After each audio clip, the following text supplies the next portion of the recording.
Boa noite a todos, boa noite aos internautas. É sempre uma alegria, né? A gente está aqui junto, estudando os ensinamentos de Jesus. E o tema de hoje nos convida a refletir. Eita, peraí. Ok. Sobre os valores da afabilidade e da doçura, né? E para a gente alinhar assim, o entendimento sobre o significado, o conceito dessas palavras, eu recorri ao dicionário online de português, que nos trouxe as seguintes definições. A afabilidade é a característica ou ação de quem é afável, é a qualidade da pessoa que é cortês ou demonstra cortesia, é aptidão ou tendência para tratar alguém com benevolência. E os sinônimos são atenção, amabilidade, cortesia, delicadeza, educação. Educação é educação. Eu olhei para o Zito, eu falei, será que eu inspirei em educação por olhar para o Zito? Ela deu educação em pessoa, gentileza, graciosidade e obséquio. Então, a gente poderia dizer que a afabilidade é a nossa capacidade de dizer assim, a nossa verdade com tranquilidade de espírito, né? Preservando a outra pessoa e envolvendo, pelo menos, no nosso respeito, né, gente? Porque, às vezes, é tão desafiador a gente falar certas coisas que são difíceis para nós e para outras pessoas, dizer a nossa verdade de uma forma que possa gerar conflito, né? Então, assim, envolver a forma que a gente fala em amorosidade, a gente ganha mais assertividade, sabe? Tem mais chances de ter mais assertividade no conteúdo da mensagem que a gente quer passar. E uma pessoa doce, vocês já observaram? Como é comum a gente taxar as pessoas como sendo doce? Se a gente for parar para pensar no significado literal dessa palavra, é meio estranho, né, que alguém possa nos causar essa impressão. Mas o mais interessante é que quando as pessoas dizem isso, a gente entende a lógica da expressão imediatamente, não é isso? Então, doçura no sentido figurado é ternura, é atributo da pessoa meiga. Se você pode pegar água para mim, por favor. Obrigada. Brandura, em que há suavidade, é delícia, né? Eu costumo chamar essas pessoas de delissura, sabe? E aquilo que é prazeroso, afável, encantador. E os sinônimos são mansidão, amenidade, brandura, quietude, serenidade e dá-lhe suavidade aí, né? Então, a gente também poderia dizer que a doçura, uma pessoa doce... Desculpa, minha garganta está muito seca. Uma pessoa doce também, a gente poderia dizer que é uma pessoa singela, sabe? Aquelas pessoas que não se apresentam grosseiras diante das contrariedades da vida, né? E vocês já repararam assim como a afabilidade e a doçura são qualidades que a gente valoriza muito? Quem é que não gosta? Muito obrigada, meu amor. Quem é que não gosta de estar perto de pessoas gentis, né? Obrigada, meu amor. Quem é que não gosta, né, de estar perto de pessoas que assim, que nos inspiram bondade, né? Que nos inspiram respeito, sabe? Que nos acolhem. E esses gestos, muitas vezes, eles como é que eu poderia dizer? Eles expressam empatia mesmo, sabe? E quando a gente está perto de pessoas assim, a gente sente aquela sensação gostosa de acolhimento, né? Então, a gente vai ver lá no Evangelho segundo o Espiritismo o que ele tem a nos dizer sobre isso. E no capítulo 9, Bem-aventurados os mansos e os pacíficos, no item 6 da afabilidade e doçura, Lázaro nos diz que a benevolência para com seus semelhantes, fruto do amor ao próximo, produz a afabilidade e a doçura, que lhes são as formas de manifestar-se. Então, se a afabilidade e a doçura é a forma de manifestação da benevolência, é o amor ao próximo, a gente precisa entender o que é ser benevolente. E aí eu fiquei me perguntando, será que ser benevolente é o mesmo que fazer o bem? Não é, né? É bom também, mas não é a mesma coisa. Por exemplo, eu posso dar um bônus financeiro para minha equipe de trabalho pensando em aumentar a produtividade dela. Eu estou fazendo o bem para todas aquelas pessoas que estão envolvidas no processo, mas eu não vou estar sendo benevolente. Ou eu posso, por exemplo, fazer o bem, sei lá, para um amigo ou até mesmo para uma pessoa desconhecida. Mas se eu tiver com algum interesse por trás, ou até mesmo para poder construir um marketing pessoal, porque de acordo com determinadas atitudes, né, eu vou estar sendo percebida de uma forma que me agrada, que vai projetar uma imagem positiva para mim, eu vou estar até fazendo bem para essas pessoas, mas eu continuo não estar sendo benevolente. Então, com esses exemplos, a gente pode perceber que uma das características principais da afabilidade e da doçura se chama desinteresse, né? Porque se eu tiver algum interesse por trás, eu posso estar fazendo um bem, mas eu não vou estar sendo virtuosa. E aí, as pessoas que carregam os valores da afabilidade e da doçura na alma, elas são capazes, assim, de gerar ânimo e força para quem está precisando, sabe? Porque elas emitem energias que estão, assim, totalmente alinhadas com o amor. Então, desde os pensamentos, as ações dessas pessoas, todos os gestos, o amor é a maior motivação delas. E isso nos chama a atenção para a gente se lembrar que os nossos pensamentos e as nossas ações geram energias, né? Seriam as nossas emoções, assim, mais profundamente falando, geram energias que estão, assim, totalmente alinhadas com o nosso padrão vibratório, sabe? E aí a gente, por exemplo, a gente tem que pensar assim: se eu estou super bem, eu estou emitindo energias, né, que estão relacionadas à confiança, à gratidão, à felicidade, sabe? Mas o contrário também é verdadeiro, né? Se eu não estou bem, se eu estou de mal de alguém, ou se eu estou insatisfeita com alguns desafios da vida, eu também vou estar gerando energias condizentes com essa vibração, sabe? E isso pode, muitas vezes, pode não, certamente, contagia o ambiente que a gente está convivendo ali, e muitas vezes as pessoas também que estão ao nosso redor, dependendo do padrão vibratório delas. E aí, isso significa que a gente tem muita responsabilidade com a forma que a gente escolhe de interagir, né, de criar as nossas interações, não só as sociais, como também as familiares. Porque, gente, é muito importante a gente sempre se lembrar que, assim, as nossas palavras, mas eu diria assim, principalmente os nossos gestos, eles podem, assim, ferir profundamente uma pessoa, mas também, quando são bem colocados, podem gerar, assim, muita alegria e esperança, podendo até mesmo renovar uma vida, sabe? E é possível, inclusive, encorajar alguém que tenha, por exemplo, pisado na bola conosco, com uma postura que gere, assim, eu diria, uma energia que contribui, assim, para a sinceridade e a fraternidade entre as pessoas, sabe?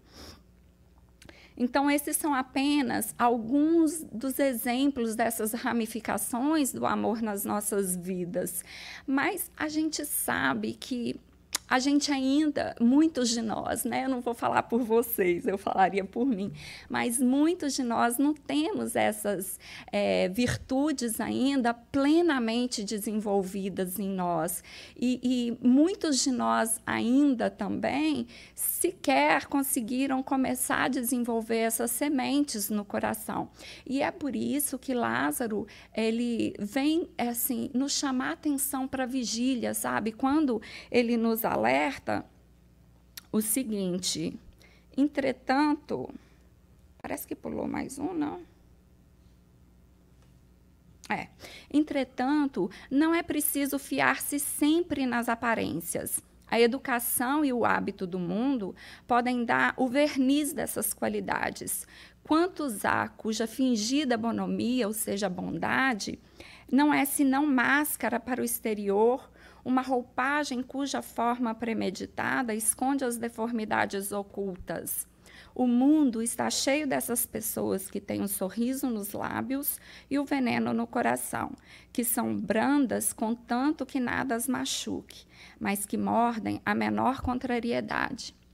No livro Mereça Ser Feliz, Superando as Ilusões do Orgulho, ditado pelo espírito Hermance Dufault, para quem assistiu aquele livro Kardec, ela entra naquela segunda etapa da elaboração dos livros e tal, a gente está falando dela.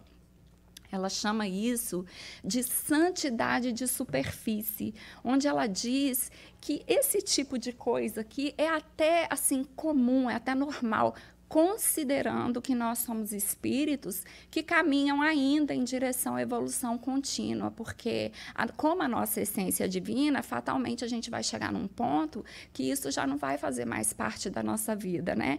Mas, considerando que a gente ainda está nesse caminho da evolução contínua, ela acha até que isso é normal. Mas ela também nos chama a atenção sobre, assim, o cuidado, né, para a gente não se deter por muito tempo nesse tipo de comportamento, porque isso pode significar, na verdade, um mecanismo de defesa que esteja nos impedindo de nos analisar assim com honestidade, porque como a gente ainda possui a doença do orgulho, e o orgulho ele é muito habilidoso para gerar o ofuscamento das nossas próprias imperfeições, ele cria a ilusão de que a gente possui virtudes que a gente ainda não desenvolveu. E é por isso que a gente muitas vezes se acha melhor do que os outros, sabe? E daí a importância da gente se observar. E quando a gente se flagrar agindo dessa forma, a gente meio que dá uma pisada no freio, sabe? Dizer, opa, peraí, deixa eu tentar entender o que está acontecendo aqui, sabe? Por quê, né? E aí eu vou ampliar um pouquinho. Eu diria assim, por que eu sinto necessidade de fazer isso? E aí eu trago essa reflexão para dentro dos nossos lares também, sabe? Por que eu faço isso ou aquilo com o meu marido ou minha esposa, ou com meus pais ou os meus filhos, ou irmãos e sobrinhos, e por aí vai, né? Por que eu sinto necessidade, sabe, de entrar em conflito quando, por exemplo, a gente discorda de opiniões, né? E aí refletir mesmo, por que eu sinto a necessidade de me achar a pessoa mais inteligente, sabe? A dona da razão, a pessoa mais sensata do mundo, sabe? E se a gente busca sempre esse entendimento, a gente vai construir com o tempo a nossa autoaceitação. Aí a gente, nesse processo de construir a nossa autoaceitação, a gente vai se libertando, né, dessas amarras que nos afastam da afabilidade e da doçura. E aí a gente vai aprendendo a conviver pacificamente com os nossos próprios conflitos. E aí, se for preciso, gente, a gente busca ajuda, sabe, para dividir as nossas angústias com alguém, na busca de encontrar caminhos, sabe? E assim a gente vai aprendendo a lidar com tudo isso com autenticidade, para que, entendendo, né, que todos nós, na verdade, assim, compreendendo o outro e entendendo que todos nós moramos no mesmo planeta e a gente faz a mesma jornada, né? E quando a gente aprender a se apoiar, né, a colaborar com o outro, a gente vai começar a aceitar uns aos outros com as dificuldades naturais que cada um de nós trazemos no nosso mundo íntimo. E aí, dessa forma, né, gente, é aquele sonho de jornada mais interessante, eu diria, né? Porque a gente sabe, né, que a gente tem aqueles amigos do 911, né, Mauro, que estão sempre ali, né, nos socorrendo e nos apoiando. Mas imagina quando isso se amplia, apesar de termos amigos maravilhosos, imagina quando isso se amplia para a humanidade, a gente se aceitar com essas dificuldades naturais que temos mesmo, mas e nos apoiarmos assim mesmo. É como se tivesse alguém ali, né, nos encorajando sempre nos bastidores da vida, sabe? É sonho, né? E aí eu trouxe assim um exemplo divertido que é só um recorte, um pequeno recorte disso que a gente está falando. Quem é aí que conhece uma pessoa assim? Alguém aí já ouviu falar do Seu Lunga? É. O Seu Lunga foi, né, um comerciante de Juazeiro do Norte, onde ele tinha uma loja de artigos usados. A história de vida do Seu Lunga se confunde com a sua fama de mal-humorado. Para uns, ele era bruto, para outros, um bronco. Ele dizia sempre que não era ignorante, mas o povo é que perguntava besteira. Eita, leleia!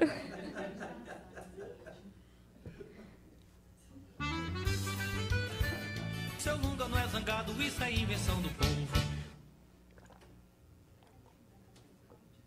Em todo o Nordeste nunca existiu um cabra mais sem paciência que nem o Seu Lunga. Com ele, pergunta besta tinha resposta certa na hora. Seu Lunga entrando no armazém pergunta: tem veneno para rato? Tem. Vai levar? Pergunta o balconista. Não, vou trazer os ratos para comer aqui, responde Seu Lunga.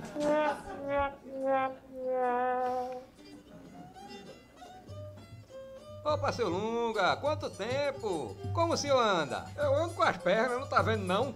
Com esses dois cambitinhos aqui, ó. Oxe, tenha calma, Seu Lunga. Eu tô perguntando por onde o senhor anda. Eu ando pelo chão, que eu não aprendi a voar ainda, mas é cada um que se vê. Seu Lunga, trouxe o carro pra consertar, foi? Não, trouxe ele só pra conhecer a oficina. Ele vive falando dela, não sabia? Toda hora quer vir conhecer aqui. Ô, Seu Lunga, esse seu carro ronca muito. E eu que sei, eu não durmo com ele, ele dorme na garagem. Seu Lunga não é zangado, isso é invenção do povo. Ai, ai, ai, ai, ai, hein, gente? E Seu Lunga, ele desencarnou com 87 aninhos, assim, ele foi um querido na região dele, sabe? Há mais ou menos 5 anos, né? Então, que Seu Lunga receba nossas energias, assim, de gratidão e muito carinho, né? E nessa brincadeirinha, a gente assim, para pensar um pouco, sabe? Será que a gente se reconhece nesse personagem, né? Será que eu estou sendo afável e dócil?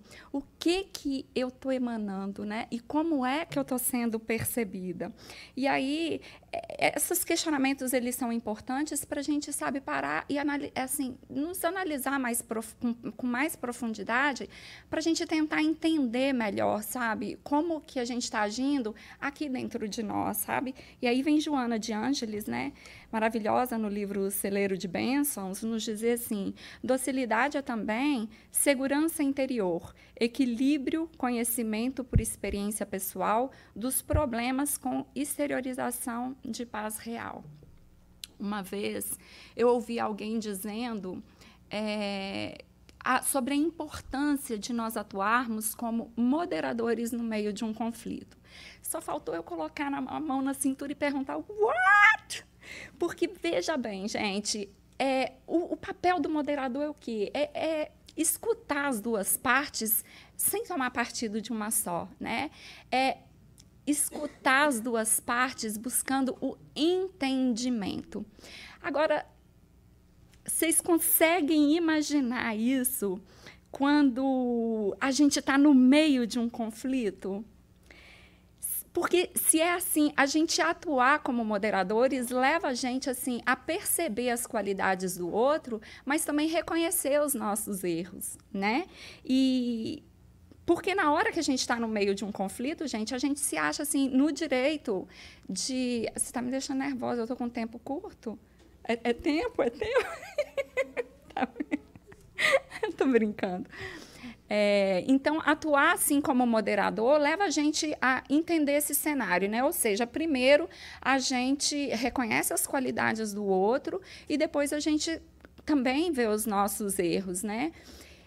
Só que quando está no meio de um conflito, a gente se acha no direito de ofender e ferir o outro, né? Porque, gente, muitas vezes a gente não consegue se segurar. E porque a gente se acha vítima, né? A gente sempre se acha vítima. E por isso vem a importância da gente exercitar esse papel de atuarmos como moderadores, porque, veja bem, se a gente modera, né, quer dizer, se a gente para pensar sobre os conflitos que a gente está vivendo e toda a agressividade que está nos envolvendo e para pensar em nós mesmos, talvez a gente possa chegar à conclusão de que nós fomos os responsáveis pela queimada da floresta, né? Então, se a gente começa a atuar como moderadores, a gente começa a ouvir. E se a gente para a gente ouvir, né? Se a gente abre espaço para ouvir de verdade, a gente começa a refletir sobre o papel que nos cabe, né? Nesse processo de não sair incendiando. E aí, dessa forma, a gente não perde a paciência. E quando a gente não perde a paciência, a gente também tem muita chance de não perder a paz. Então, vocês conseguem assim perceber que são as pequenas atitudes que antecedem a paz que são capazes de promover a paz, né? E aí vem Emmanuel nos dá uma pílulazinha a mais para ampliar um pouquinho mais a nossa reflexão. E ele diz assim no livro Escrínios de Luz, na mensagem Mansos de Coração: quando Jesus proclamou a felicidade dos mansos de coração, não se propunha, de certo, exaltar a ociosidade, a hesitação e a fraqueza. O mestre desejava destacar as almas equilibradas, os homens compreensivos e as criaturas de boa vontade que, alcançando o valor do tempo, sabem plantar o bem e esperar-lhe a colheita sem desespero e sem violência. Haroldo Dutra, em uma de suas palestras, se não me engano, na palestra Mansos de Coração, ele nos lembra, assim, ele nos alerta, assim, né, que as obras de André Luiz têm uma marca psicológica. E o que seria isso? Ele nos mostra, assim, que, e a gente percebe isso, que em diversas obras de André Luiz, a gente percebe ali os benfeitores orientando André. André, auxilia e segue. Ou seja, não ficar aguardando resultados. Porque se a gente auxilia e fica ali ansiosamente aguardando resultados, a gente corre o risco de perder o próprio equilíbrio, né? E isso nos chama a atenção para a gente, assim, se disciplinar mesmo, a lembrar que os processos naturais da vida necessitam de tempo, né? Assim é, por exemplo, com o alimento que chega à nossa mesa. Para ele chegar ali, nossa, a terra teve que ter o tempo de preparação para receber a semente teve o tempo necessário para produzir seus frutos, o tempo necessário de colheita. Eu não vou nem continuar no resto, né? Vamos voltar logo para o pratinho que já está na mesa.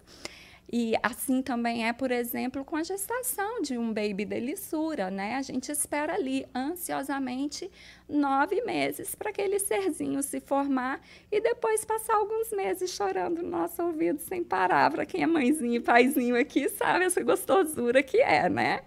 Gente, não seria diferente com o nosso processo evolutivo.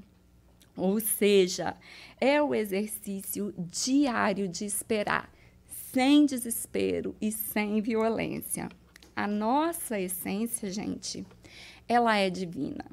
A gente não foi projetado para ficar com ranço de ninguém, para a gente ficar guardando mágoa de ninguém, sabe? A gente não foi feito para sentir inveja, todos esses filhotinhos, né? A gente não foi. E é por isso que esses sentimentos adoecem a nossa estrutura espiritual e o nosso corpo físico, porque a gente foi criado para o amor, a gente foi criado para a gente cooperar uns com os outros, né? E aí, para variar, vem Joana lá, né? Linda, que eu sou apaixonada com Joana, nos explicar, assim, com a maior amorosidade do mundo, uma coisa, assim, que nos parece super óbvia, né? Mas, por mais óbvia que nos pareça, a gente não consegue ainda compreender bem. E eu atribuo isso, talvez, pela nossa imaturidade mesmo. E ela diz assim: "Sê dócil e consolará com mais acerto. Recorda que Jesus, ao anunciar o Espiritismo, deu-lhe o nome Consolador. E a verdade é que ninguém consola ferindo, nem edifica agredindo. Só o amor, em qualquer circunstância, consegue o milagre da renovação, da esperança e da legítima saúde espiritual." E aí eu fiquei assim, pensando, né, nesse processo, assim, nessa imaturidade, eu diria assim, nesse processo de aprendizado que a gente tem, e fazendo analogia, assim, talvez, eu vou usar criança porque eu adoro criança, né? Então, não poderia usar outro exemplo. Imagine que várias crianças, assim, em torno de 5 aninhos, já começam, assim, a decifrar algumas palavrinhas, né? Quando elas chegam aos 7 aninhos, normalmente elas já estão alfabetizadas, já sabendo ler e escrever várias palavrinhas. Obviamente, elas ainda não estão aptas a escrever um livro, né? Mas já sabem fazer várias coisinhas, ou seja, né? À medida que elas vão alcançando certo grau de conhecimento, elas vão passando de ano. Mas aí eu pulei uma etapa importante, né? Durante aquele aninho, aqueles aninhos todos que vão passando, elas são massificadas ali com aquela informação para que ela consiga chegar no final do ano conseguindo passar, né? E ainda tem o homework que elas levam para casa, não aquelas horas extensas suficientes que elas ficam na escola, elas ainda levam o deverzinho de casa para poder treinar mais, não é assim? E isso chama atenção para uma coisinha básica chamada disciplina. E aí, voltando ao raciocínio, né? Dentro desse raciocínio, eu fiquei me perguntando, então, será que eu devo adotar um comportamento afável e dócil, mesmo que isso contrarie o meu mundo íntimo? E dentro dessa análise eu cheguei à conclusão que sim, porque o processo de aprendizagem, ele acontece por meio da disciplina e da persistência, né? E quer forma melhor de treinar a disciplina do que ter alguém ali, né, te desafiando e você, sabe, treinando com você mesmo, sabe? É super desafiador, mas se a gente prestar atenção, assim, com muito critério nisso, a gente vai se lembrar do que a gente falou agorinha mesmo sobre essa questão do nosso padrão vibratório, né? A gente é internamente aquilo que a gente emite para o exterior. Não é verdade? Então, o nosso objetivo, o nosso foco principal deve ser o quê? Deve ser melhorar o nosso mundo íntimo e não as aparências. E, por isso, a gente precisa treinar. A gente vai falhar algumas vezes, mas a gente precisa persistir para que daqui a pouco isso já fique automatizado dentro da gente. E a gente não precise mais se sentir magoado porque o outro ainda tem suas fragilidades como nós temos as nossas. E no livro O Mestre dos Mestres, Augusto Cury nos diz assim que o maior líder não é aquele capaz de governar o mundo, mas o que é capaz de governar a si mesmo. E ele fala isso quando ele traz a análise do pensamento de Jesus sobre as relações sociais. E eu achei assim isso muito pertinente para o nosso estudo, porque ele traz a reflexão sobre a habilidade que nós temos para desempenhar o nosso papel profissional, mas, em contrapartida, a nossa inabilidade para criar relacionamentos profundos, abertos e desprovidos de preconceito. Quando ele traz o exemplo de como Jesus lidava em situações que, muitas vezes, nós consideramos muito desafiadoras, sabe? E aí ele traz o exemplo do encontro de Jesus com a mulher samaritana. E eu recorri lá, né, no Evangelho de João, no capítulo 4, versículo 6, onde ele cita essa passagem. E essa passagem nos conta que Jesus voltava de uma viagem com seus discípulos da Judéia para Galiléia. E, necessariamente, ele passava por Samaria.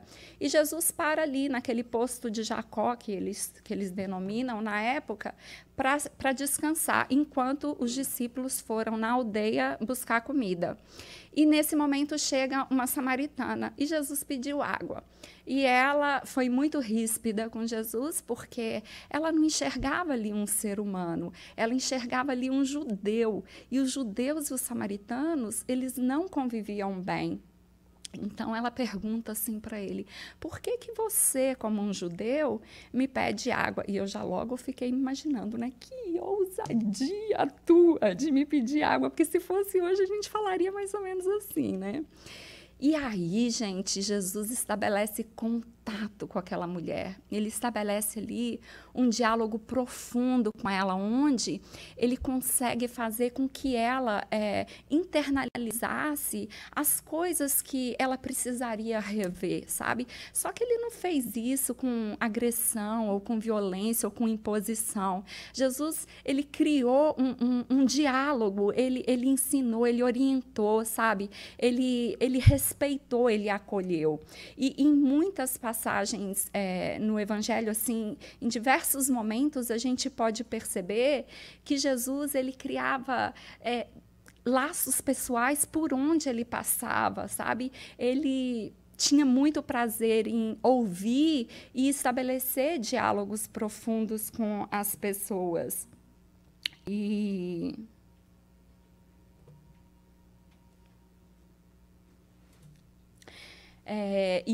principalmente, né, sem julgamentos, por meio da afabilidade e da doçura, Jesus ensinava com amor, né, trazendo luz e esperança para aqueles corações sofridos que nós ainda trazemos nos dias de hoje, né? No entanto, hoje nós estamos assim muito mais preparados para um aprendizado um pouco mais profundo, né? Tanto que a gente está aqui hoje em plena quinta-feira à noite, depois de um longo dia de trabalho, né? Porque assim a gente está muito afim de alcançar patamares mais elevados, sabe? Então assim, o convite de hoje para a gente é que a gente assim, gente, a gente abra mão mesmo, sabe? De tudo aquilo que só serve de peso, que só atrapalha, sabe? A nossa caminhada, para que a gente tenha uma caminhada mais leve, com mais amor, com mais acolhimento, né?